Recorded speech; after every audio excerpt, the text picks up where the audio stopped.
So next up is a really exciting presentation from James Reynolds. He has presented a very small segment at one of the previous events. He's been a long-term student of mine since I spoke in Dubai many, many years ago. He was sitting in the audience with nothing. In fact, he was probably in a negative position, and he thankfully came on board with me and did what I suggested to do. And now he's got a very successful agency.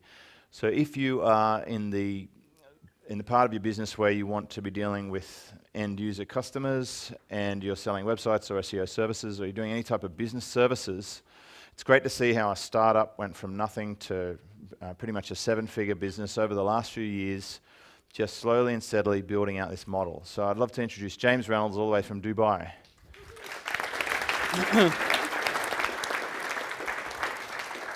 Thanks, man. Awesome.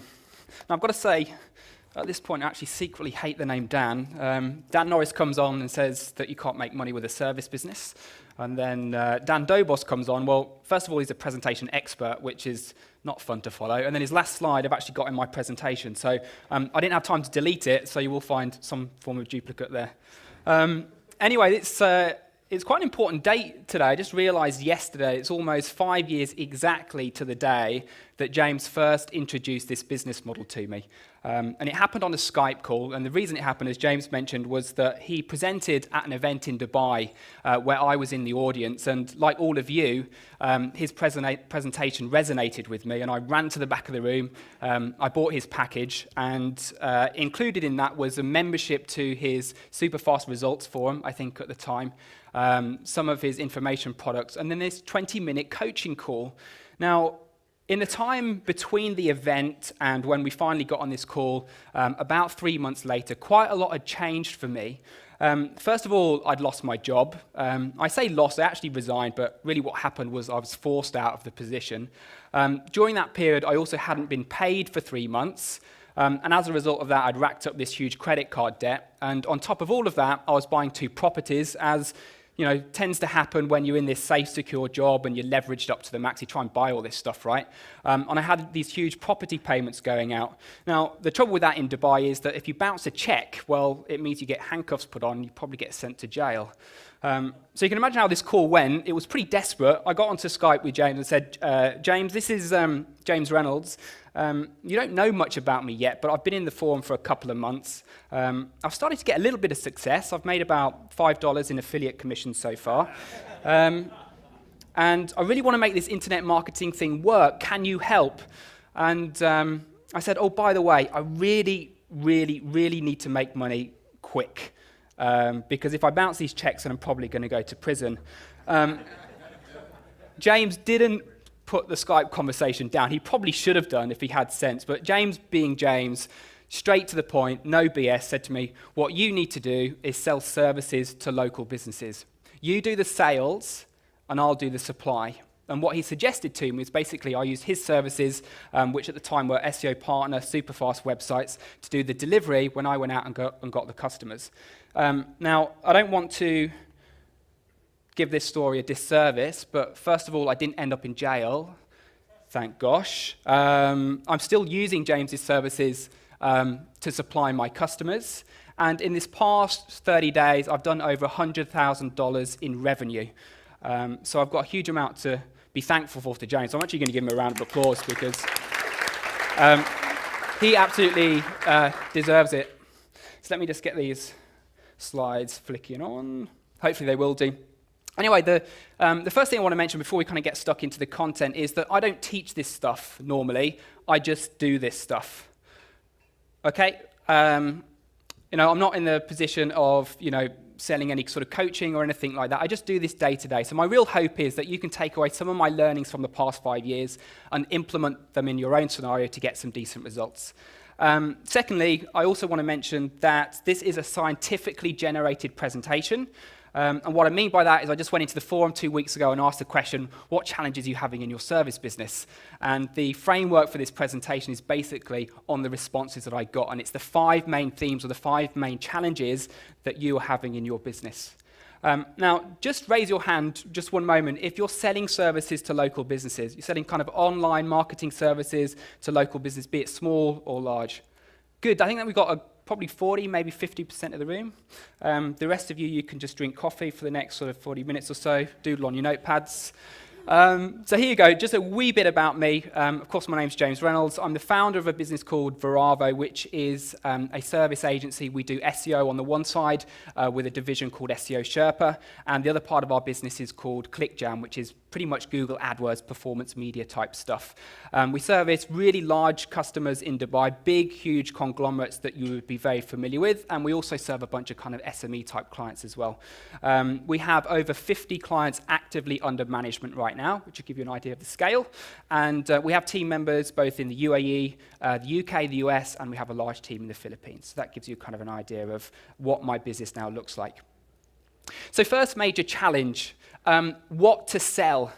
Now, this may not seem like a challenge because there's many things that you can sell. You can sell SEO, you can sell PPC, websites, social media management, email marketing, copywriting. The list is literally endless. There's no limits to what you can sell. You can also service local or international, or you can go wide, or you can go niche. There's literally so many options. So it shouldn't really be a problem, yet it is. If you get this right, you'll have the framework, you'll have the foundations literally for exponential growth. If you get it wrong, you're really going to struggle to get out of first or second gear in your business. And I've made all of these mistakes coming up, so I am speaking from my own experience. So the first mistake people generally seem to make is they sell their own thing. Now, as entrepreneurs, we really like to make stuff and create stuff, right? Tends to be a trait that most of us have. Now, of course, the trouble with trying to do it all yourself, supply, sales, support, is that soon you'll actually reach a limit. You'll reach a maximum capacity, and that will be very early if you try and do it yourself. So, of course, the second option is trying to build a team to do it all for you. Now, that's a great option, but if you're starting out and you want to get traction really quickly, building a team does take time. It takes energy, it takes resource, and it takes a sort of skill set that not necessarily all of us will have when we're first starting. So what I recommend you do is actually adopt the middleman model. You sell someone else's stuff, and this is what I did exactly when I got started. Basically, you find a customer with a problem, you find a solution provider with a solution to that problem, and then you sit just neatly in the middle and resell that stuff for a profit.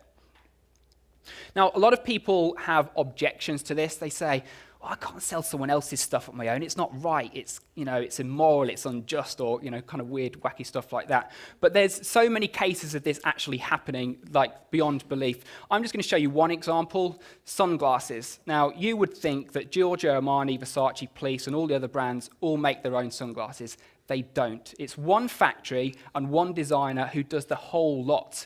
They're just sending those sunglasses out with a different brand name on, a different look and feel, and selling them into different markets. They're all made in the same place, which I believe is in France. James uses a great example of cars, same thing. They're built on the same chassis quite often. They're pulling in parts from other manufacturers. They're not all necessarily made by the same person. Problem number 2, you're selling too many things. Now, when I first got started out, I literally sold everything from social media to websites to SEO to PPC, copywriting, and everything in between. Now, whilst I do recommend this when you get started, the sooner that you can then take it from so many services down to maybe one, the better. Because when you're selling so many services, even if you're using a supply source to actually deliver, you will reach capacity of support.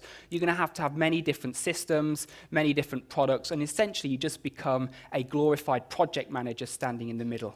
So as soon as you can specialize down, the better.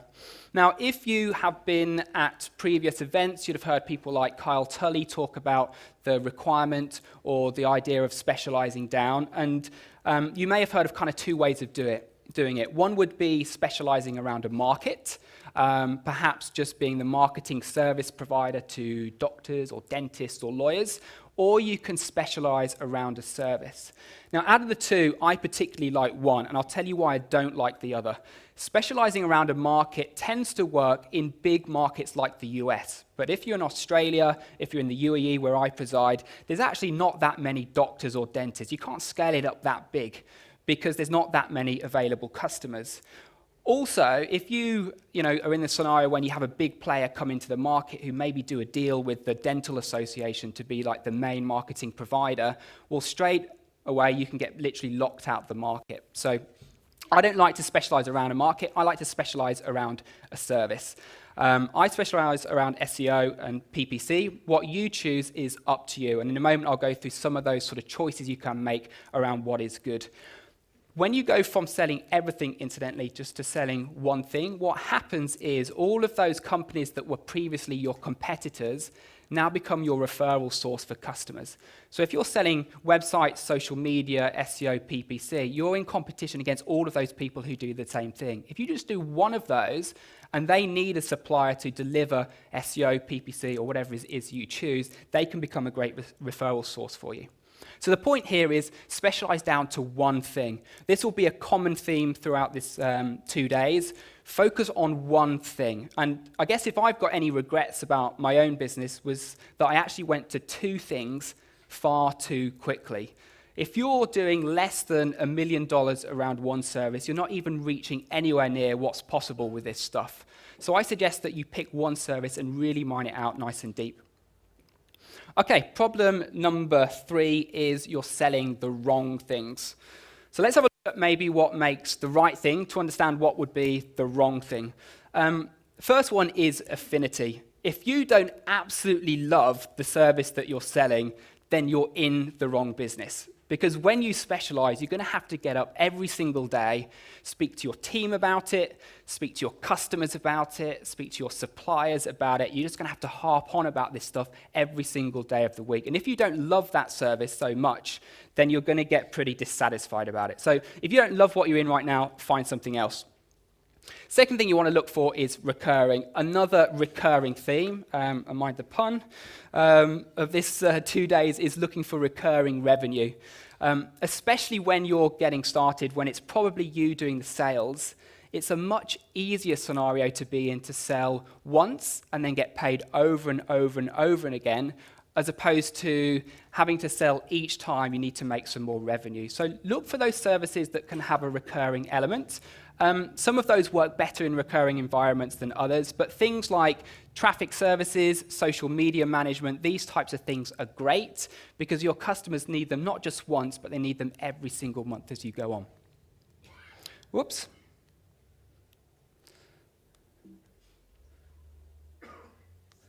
Was that me pressing the wrong button there? May not have been. Okay. Next thing is packaged. This will also probably be a recurring theme throughout these couple of days. What you want to try and find is services that can be taken from like a custom type scenario into a packaged type scenario. What can you take and basically fit inside a box? Now, there's some things that work better than others. Things like SEO and PPC, these types of things can be packaged up quite nicely. Something like web development can be if you're creative, but it's less easy to do. And that's for the simple reason that although you can package it up, you tend to get a little bit of scope creep come in from time to time, and then you have to kind of explain to customers, sorry, but that doesn't quite fit in with what you allowed, and have to have that awkward situation. Now, there are a lot of people that are having success with this. I don't know where's Greg Merrilees? He's right in front of me. He does this great, but I found this to be a more difficult business model when I've tried it, trying to do website development.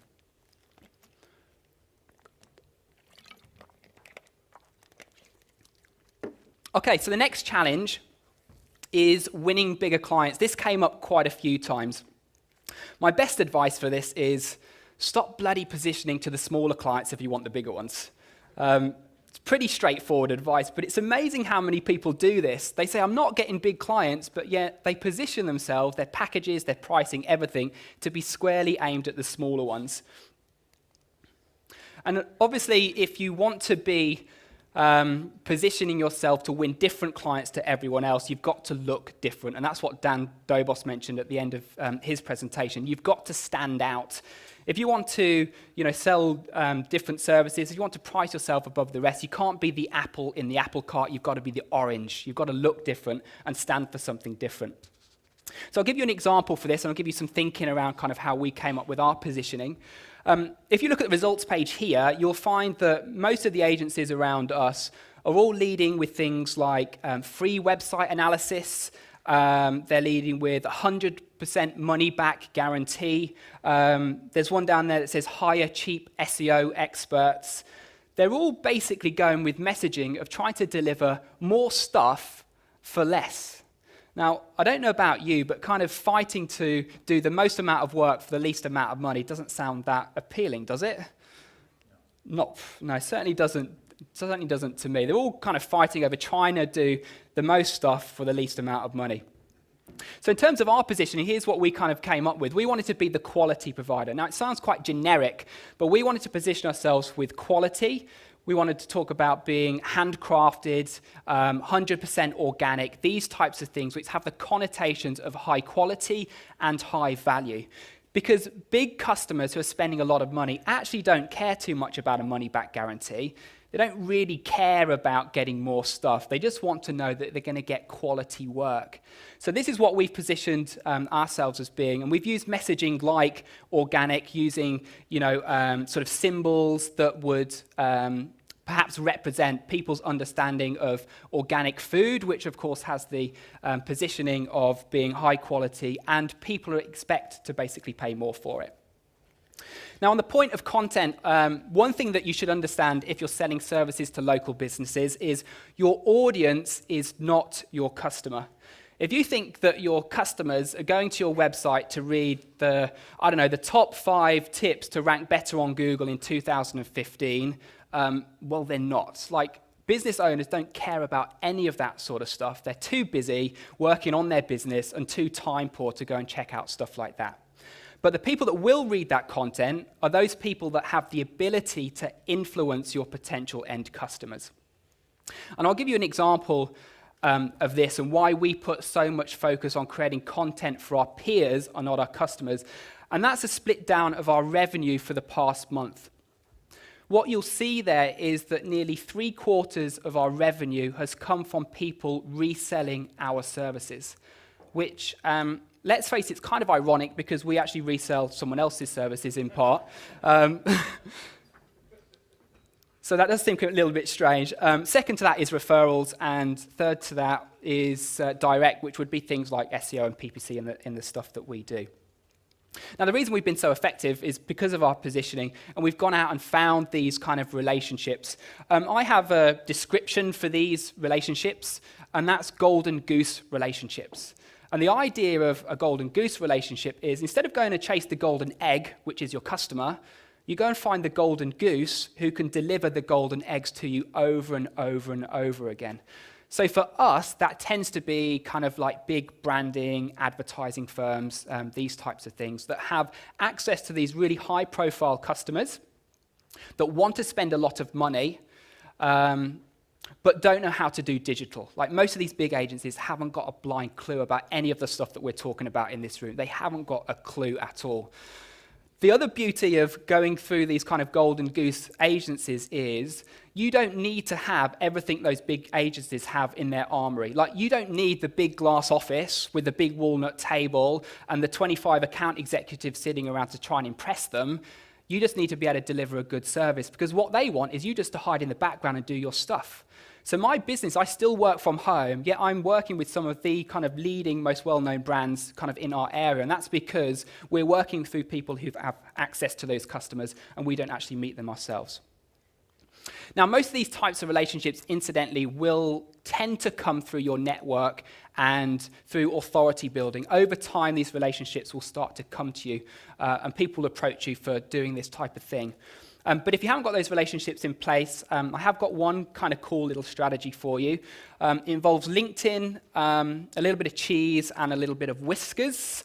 Those who listen to the I Love Marketing podcast might have kind of heard of this sort of marketing tactic before, but it's essentially the premise of putting in front of your prospect something that's so appealing, like the cheese is to the mouse, that they can't do anything but respond to you.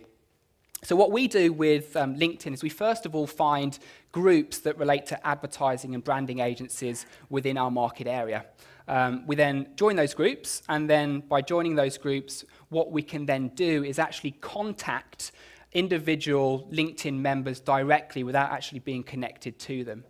So we lead then with a little sequence that looks like this, and feel free to rip this off if you want. I'll show you what video link we have in a moment. But basically, we just put the subject line business name, so whatever the advertising agency would be. And then we say something like, "Good day, Jeff. Do you do websites?" ? Obviously, that would be targeted at a website developer. And then what we'll get is an automatic response. Probably 80% of people will respond to this because they're preconditioned to think that this is a sales inquiry. It's someone that's interested in actually taking on their service. So we get at an 80% reply, and to that we then respond, "Cool, I made this video for you, Jeff. Can you please check it out and tell me if you are right for me? Check it out here." And we send them off to a link. If you want to check that out, that video is still live. We've not actually used it very much ourselves recently, but actually this presentation has been a bit of a reminder that I should probably start doing it again. But anyway, if you want to go check it out, you can. And then we send them off to a video.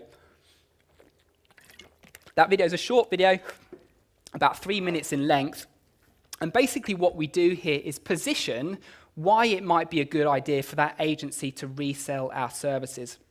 So we include things here like adding a recurring revenue stream, recurring theme coming up again.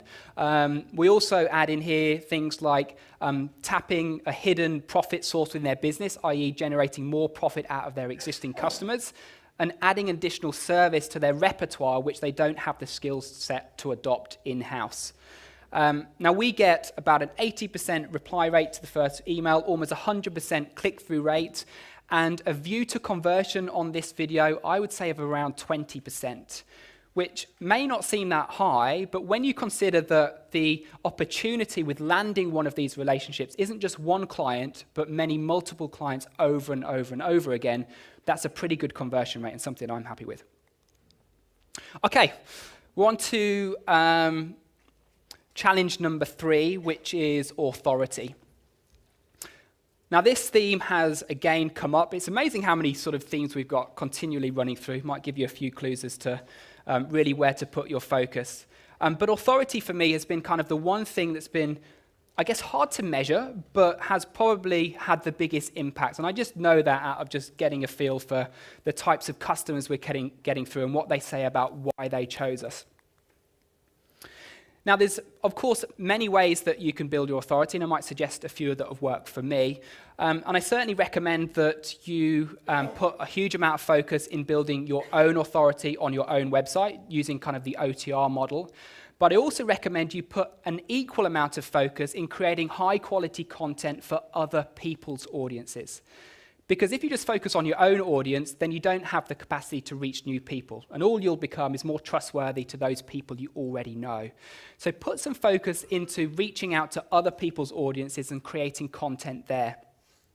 Now, the best way to do this kind of on, I guess, a local level is literally making a list of all of the relevant publications, perhaps business magazines, trade association websites, anything that's kind of high profile in your market, find out who the editors are, and then basically just reach out to them. And all you're literally doing is letting them know that you exist, you're a specialist around a certain topic, and if they ever need help with content or ideas around a particular topic matter, that they can call on you. And then you might want to just include, a little PS at the end. Here's a link to my About page, so they can go and see that you're credible and trustworthy and you've done good stuff. Now, this one simple exercise for me has gotten me things like a 4-page spread in Entrepreneur magazine with also a cover feature. It's got me numerous sort of double-page spreads in Gulf Business Magazine, which is the largest business magazine in the Middle East. I really can't measure the value of this, but I know that if I had to buy that as advertising space, it would cost me tens of thousands of dollars. I'm picking up on a theme here from Nathan. This is really, really important. Like, you can't always measure this stuff, but you know that it's working for you because people come to you with so much more inherent trust for you that it makes, just makes a considerable difference, not just to winning new customers, but also actually to servicing them as well. When you have a higher level of authority, people just trust you to get on with the job and they don't ask so many questions. A couple of other resources I really like for getting your content in influential places. The first one's CNN iReport. Just raise your hand if you've heard of CNN iReport. very few people. Ed Dale down the front here has. CNN iReport is fantastic. It's basically a platform for the general public to submit content to CNN. Now, with CNN iReport, incidentally, you can't use any form of sort of sales type content. It can't be self-promotional, but that's actually not the point. If you are trying to get content on CNN, you're not doing it to win a larger audience. You're just doing it to say, I featured on CNN. Like, how powerful is it to put a badge up on your website that says something like, as featured on CNN? Regardless of what your customers know about your service, they'll certainly know about CNN, and that will give you a huge amount of inherent trust. The other website I really like is called MyBlogU. It's a little bit like Help a Reporter Out, but for bloggers and journalists. And basically, this website is populated by the sorts of people that are creating content for the likes of Huffington Post, TechCrunch, Entrepreneur Magazine. And what they do is they go onto this website and they post the topics for which they're going to be writing about, and they ask for specialist input for ideas to then input into that content.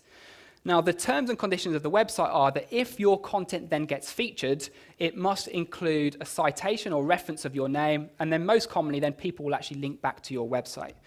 Now, I've used this site to get on entrepreneur.com, a bunch of other ones. It's a really good site.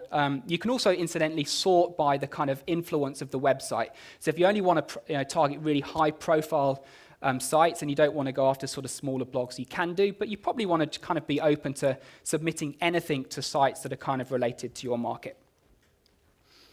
Another thing that, of course, you can do is do public speaking if you want to raise your authority. Now, even if I make like the worst attempt at this presentation, the fact that I'm up here hopefully means that I've been vetted by James, and I come to this with a certain amount of trust and authority because he's decided that I might have something useful to share. So if you can do public speaking, step out of your comfort zone, do something that might feel just that little bit awkward to begin with, it really is well worth it. Again, difficult sometimes to track the value of this because you may not get direct business, but you probably will. I certainly know that in the last few presentations that I've done to kind of local businesses, to corporates, that I've generated probably tens of thousands of dollars. Maybe not immediately, but over the course of time, these things tend to happen. Now, a tip if you want to get speaking gigs is to have a speaker's bio. Very few people in certainly the local market will have a biography particularly put together to get speaking gigs. I think this is a huge leverage point. Doesn't have to be hugely detailed. It could just be a bit about you. If you have spoken at events before, you might want to mention what those are. Perhaps the topics that you present on, and maybe who you've presented with. And also some testimonials if you can get them. So if you can see there, I don't know if you can looking close enough, but I actually leverage a testimonial from James to try and get speaking gigs. Don't mention it to him, but I include that there. But it's very, very helpful. I can absolutely assure you, if you reach out to event organizers with a speaking bio, that will put you head and shoulders above everyone else. Now, in terms of getting speaking gigs, simply, the easiest way to do it is just keep your ear to the ground and perhaps use Google to see what events are coming up. Just Google maybe marketing events if that's the space that you're into, and see what events are coming up in your area. Of course, then find the organizer and then just literally reach out. Another thing which, again, Dan mentioned that you can do to increase your authority is interview other people. I've got a podcast called the Traffic Jam Podcast, which I certainly recommend you check out, of course. I've interviewed many people in this room, Mike Rhodes, Kevin, Keith, probably a bunch of others I've not mentioned. And this may not seem an obvious authority-building strategy, but it actually is, because the benefit you get from this is essentially implied authority. By being featured alongside these people, by being in a network, if you like, and interacting with these types of people, you get kind of like the reflected light from them. You get some of that star factor being reflected over to you.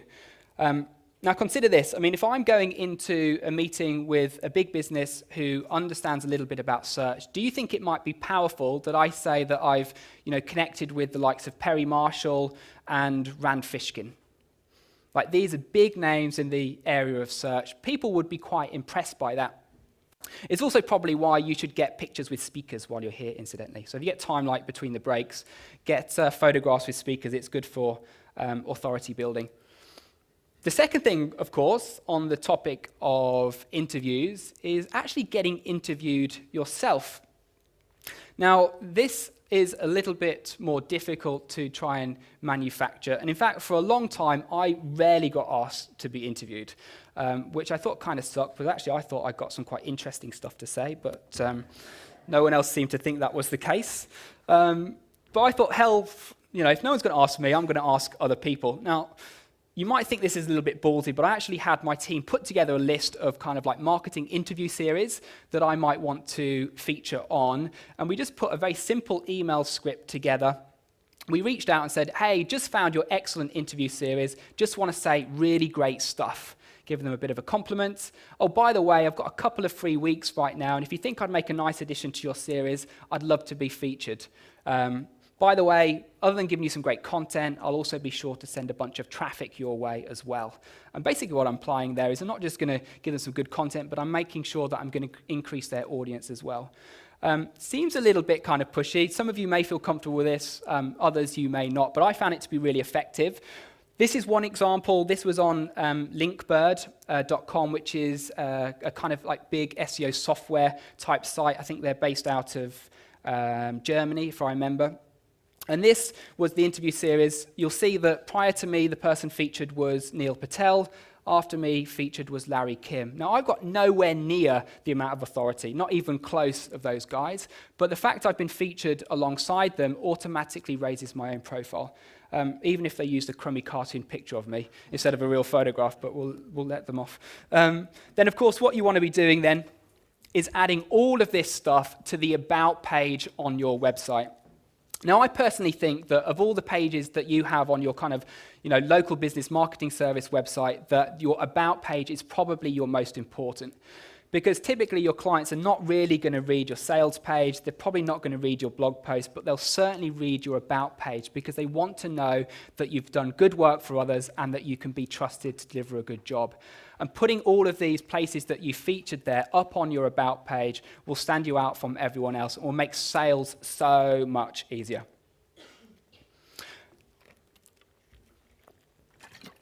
Okay, next major challenge is growth. A couple of people said that this was really troubling them and they were struggling to kind of get their business to the next level.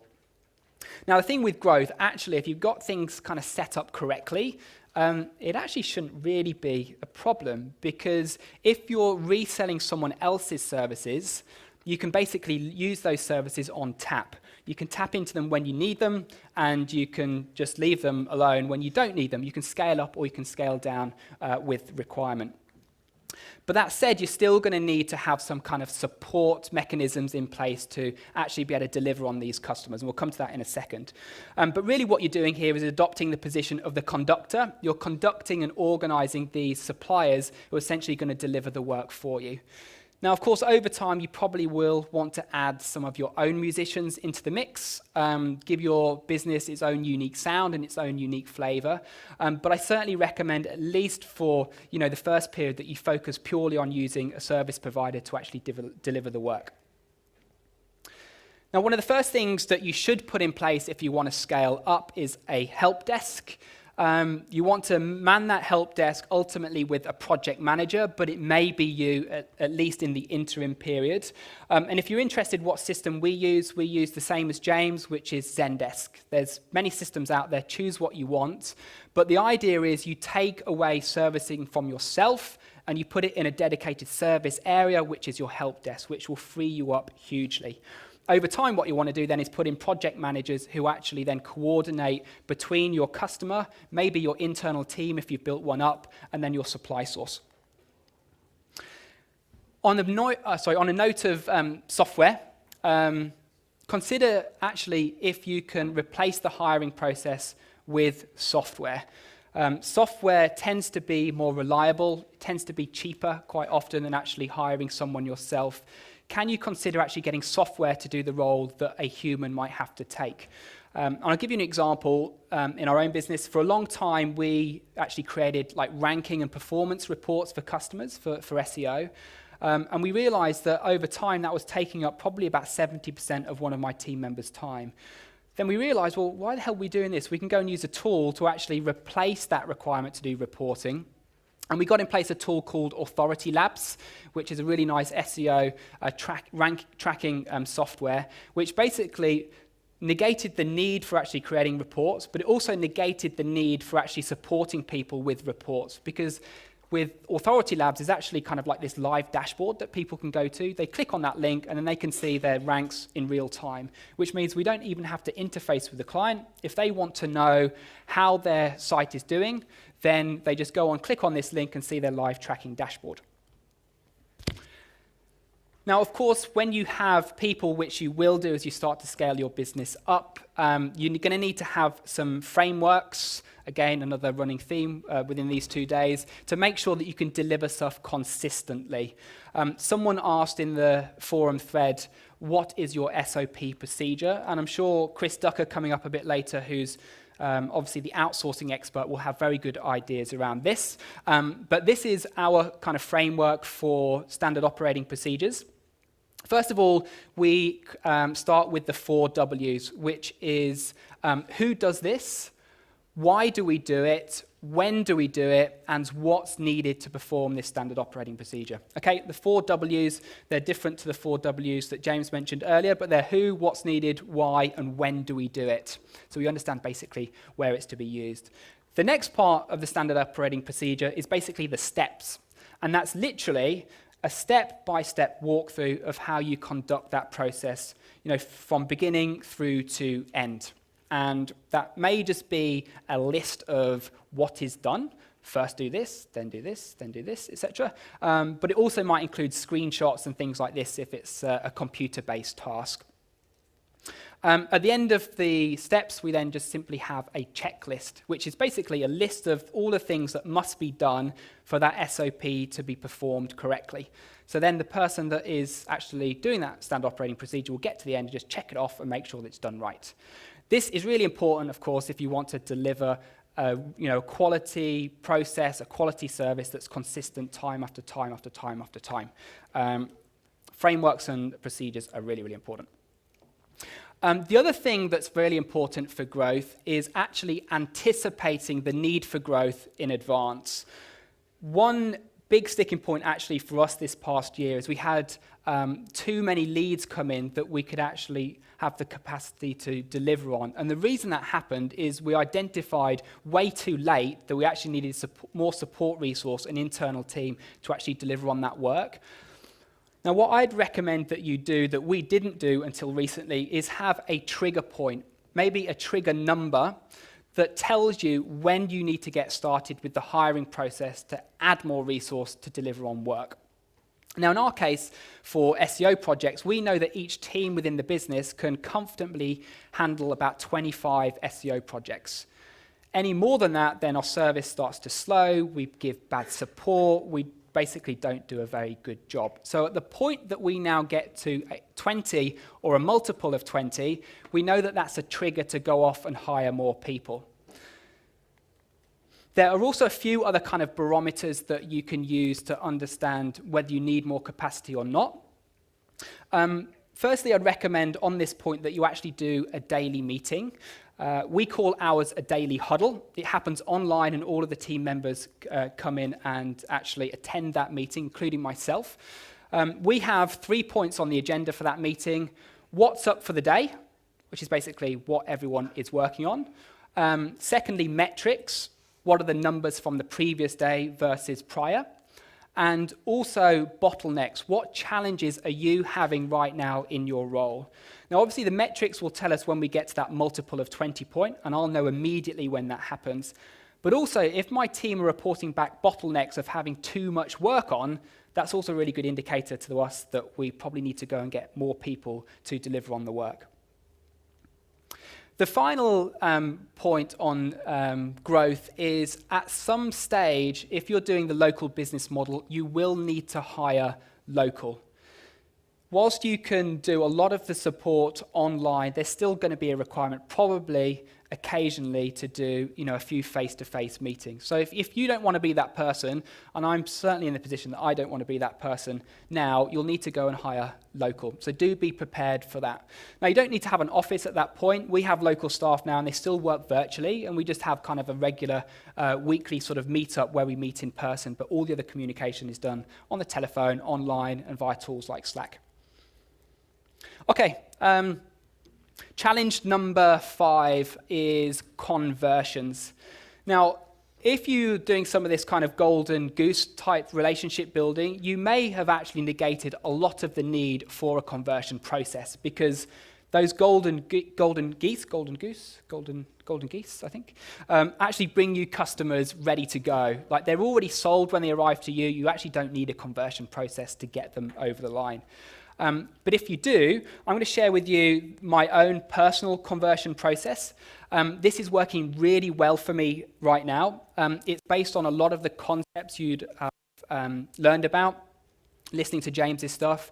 I've got some of the frameworks actually from the SMP podcast. One of them is based on Taki's triage call, and I'll show you that in a minute. But this is my process for getting people over the line. So again, feel free to copy it, maybe not word for word, but feel free to use it in your own business. Now, what I do want to mention before we get started is don't have a preconception if you're selling to local businesses that you need to do any of this sales process in person. You don't. The misconception is that local businesses actually need to meet you face to face. That's actually not the case. All local businesses want is the security of knowing that you are local if things go wrong. So if there's a problem, they want to be able to get on the phone and meet up with you and know kind of where you work from and where you live. They actually don't care about having that face-to-face that much. So all of my kind of conversions, probably over the last 6 months or so, haven't involved any face-to-face meetings, and I've rarely actually met my clients, probably until maybe a few months down the line, until the projects are well and truly underway. Now, one of the biggest innovations, I guess, in my business over the course of the last 6 months has been live chat. Now, live chat is not new or innovative, but the way that I've been using it has now changed dramatically to how I used it before. So in the past, I used to have it sitting there. It used to get attended when we had someone available to answer live chat, and we used to use it for another kind of analytics tracking source to find out where people were coming from and where they were on our site. Recently, I changed that strategy. I basically took on a company who now man our chat 24 hours of the day, 7 days of the week. It's on all the time. Now, they're not there to actually provide much support. They're basically there to generate leads, okay? Live chat on my site, incidentally, is outperforming any other lead generation mechanism, any other opt-in, probably by 10 to 1.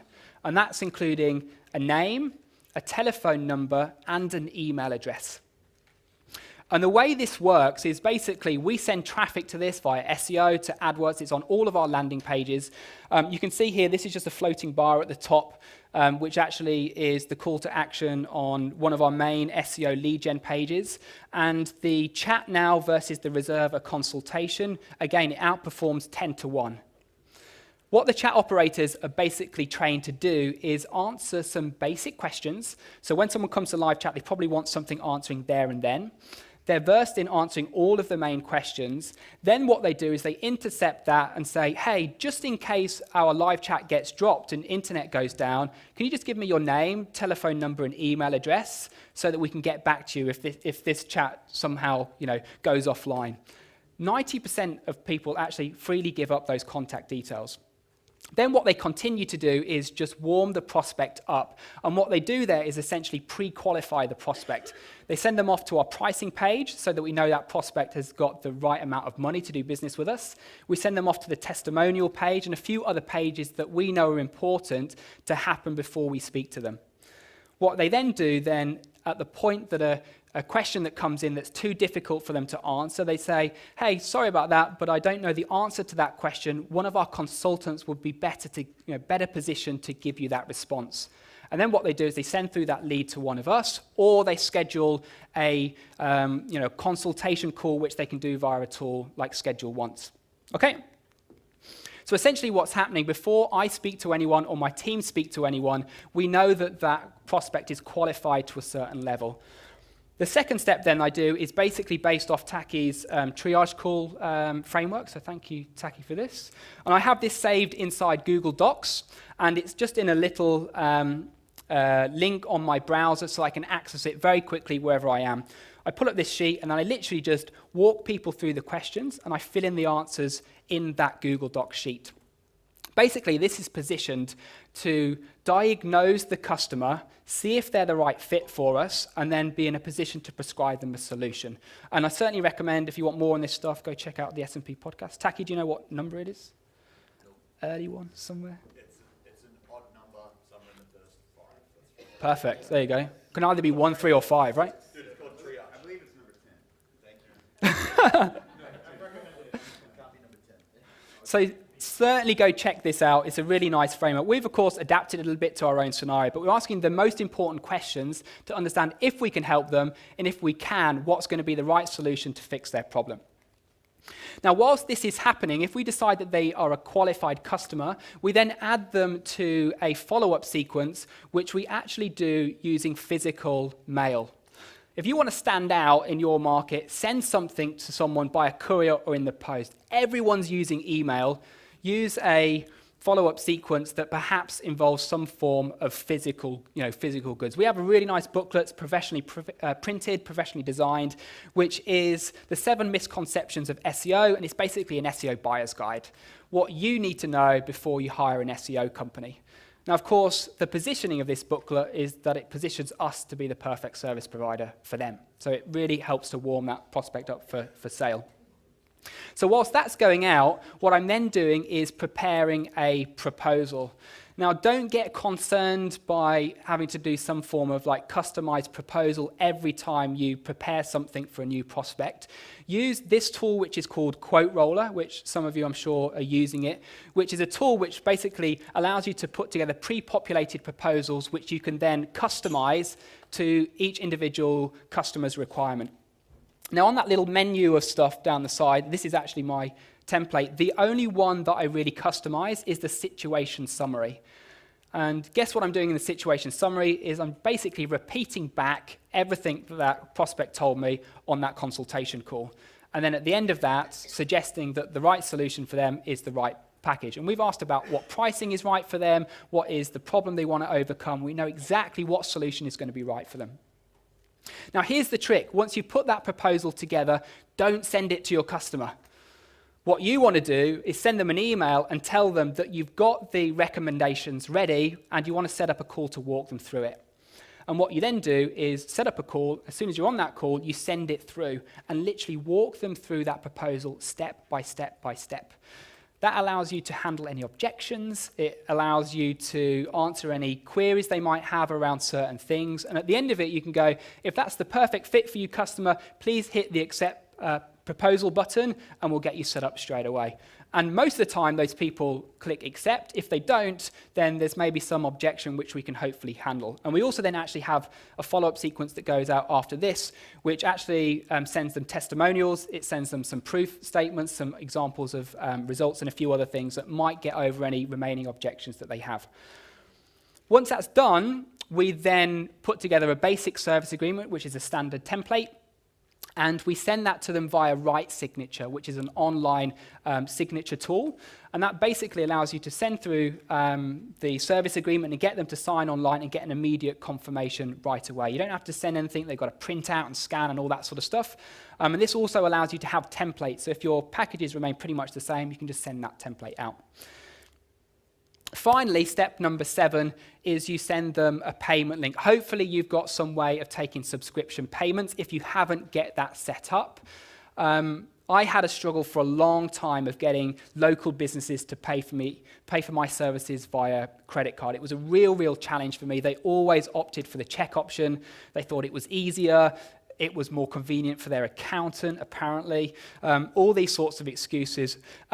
And the solution to this that I found is actually just sending them a coupon code that will allow them to get a lower rate if they pay online. Super simple solution. I give about 5% off, but taking 5% less profit for the ability to have guaranteed recurring income every single month without having to go get a check collected by someone is far, far better. And we use Nanocast for this, integrated with Stripe or PayPal, and we use coupon codes, and that's the email script.